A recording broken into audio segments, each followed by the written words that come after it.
Взялся, да? Вперед! Погнал!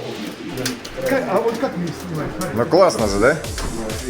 Алексей, скажи, что вот заказчики сказали по поводу этой печи? О, красотища, очаровательная печка. Да? Да, так и сказали. И причем это говорили каждый день. Все, я понял.